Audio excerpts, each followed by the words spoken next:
Well, I have finally reached it.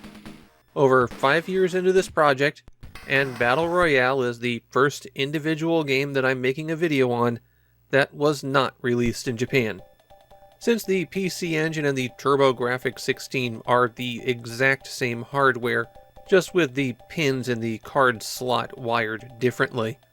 So, I decided to include the TurboGrafx games even though the project is focused on the PC Engine. That added roughly 18 games to my list.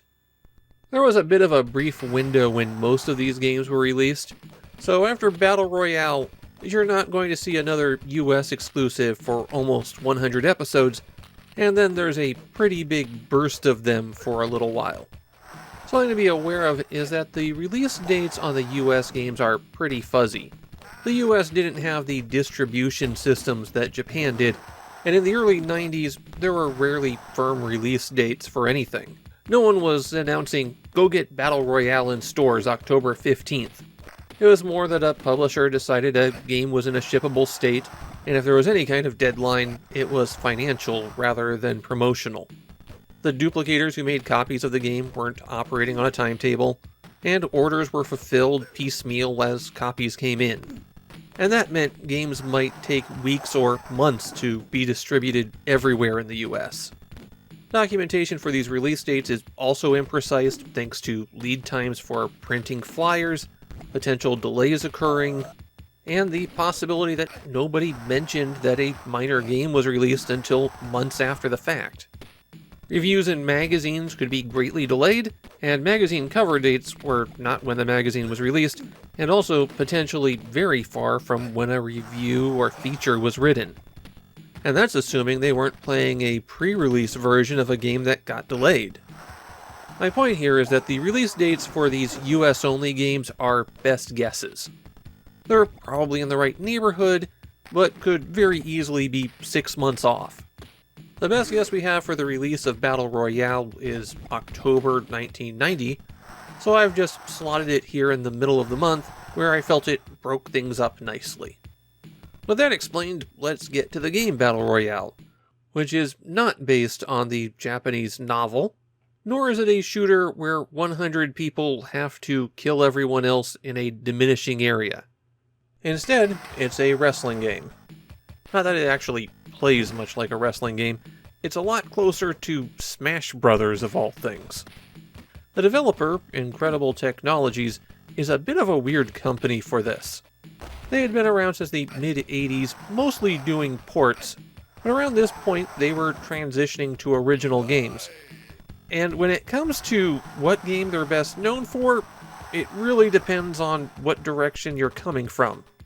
Because they were the creators of notoriously junky fighting game Time Killers, kid computer game staple of the early 90s, DuckTales: The Quest for Gold, and their biggest success, but potentially least well known among the people who would watch this video, the Golden Tee series of golf games.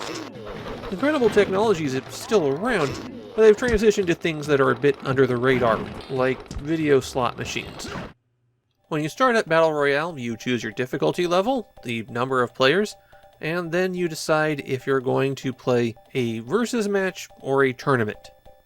The tournament is an escalating series of challenges where you have to beat all of the other wrestlers, then you take them on 2 at a time for a bunch of matches, then take them on 3 at a time for a bunch of matches, and finally 4 at a time. The game has 5 different wrestlers in it, and oh boy, they are not good. You can look at the profiles before you pick a wrestler, but it's not like those profiles help.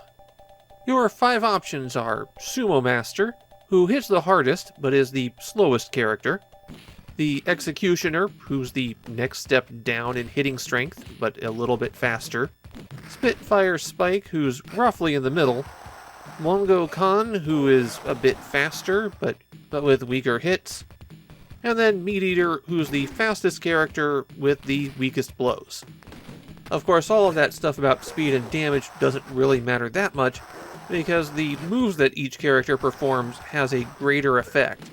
I don't care how fast the Man-Eater is, his normal attacks are really puny. If you're playing in the tournament, then you just pick out which of those 5 you like and go on. But if you're playing the match, then first you start out by controlling the managers. You're in the locker room and you have to rush down to one of the wrestlers and hit select to get them. Button 2 will throw a punch to your left, Button 1 will throw a punch to your right, so you can stun the other managers as you try to get the wrestler you want. You can also attack the blockers up top to reveal a drink, and that will give your wrestler a bit more stamina in the match. During the match, you can know the wrestler's health by the color of their wristbands. Black is when they're at full strength, yellow's one step below that, then red, and finally flashing. If your wristbands are flashing and you take a big hit, then you're probably going down to the mat. But rather than pinning you, the way you win a match is picking them up and throwing them out of the ring. You can escape from this by pressing in a direction and then alternating button 1 and 2, and it's really easy to escape. Easy enough that if you're not being picked up right at the edge of the ring, then you'll probably be able to get out of it. You can also be knocked out of the ring if you take a super blow while you're flashing and are against the ropes. That smash attack will send you flying off screen. When the last ring out of the match occurs, you get an instant replay that slows the action down and really gives you a good look at just how shoddy the animation in this game is. Some people say you should use more than 2 frames of character animation, but what do those people know? As for how you fight, well, Battle Royale has one of the worst control schemes I've ever encountered. Button 1 attacks high, Button 2 attacks low, and if you press both at the same time, then you attack middle. You have an additional attack by pressing select and those buttons at the same time, so every character has 6 different basic attacks. Then you can hit left or right and select at the same time to do a super attack, but this takes 5 seconds to recharge after you use it. Selecting up at the same time will restore your wrestler to full health, something that you can use only a limited number of times during the match. And by limited, I mean 7 times at the lowest difficulty setting, and 3 times at the highest difficulty setting. Since matches rarely take more than 2 minutes to complete, you'd have to be doing really awful to need to recharge 3 times. And even if you did, you can just walk away and your wrestler will recover to full health on his own after about 5 to 10 seconds, depending on the character. Now, that super attack isn't the one that you use to knock people out of the ring. Instead, you have to hit select and button 1 to trigger that, but that only works if your opponent's wristbands are flashing and they're up against the ropes. As for how to throw someone, first you have to pick them up by standing next to them and pressing button 1, 2, and up at the same time. Then you have to walk them to the ropes and press left or right, depending on the direction you're throwing, and button 1 and 2 at the same time to throw them out of the ring. It is absolutely awful to control your wrestlers in this game.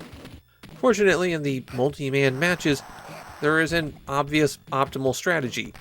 Stand on the other side of someone who's getting attacked and team up on them. If you're getting attacked from both sides, then just move up and down and let your opponents attack each other. That's all there is to it. Shockingly, I found people who said that they were fans of the game, though the common refrain was that they loved it when they were kids.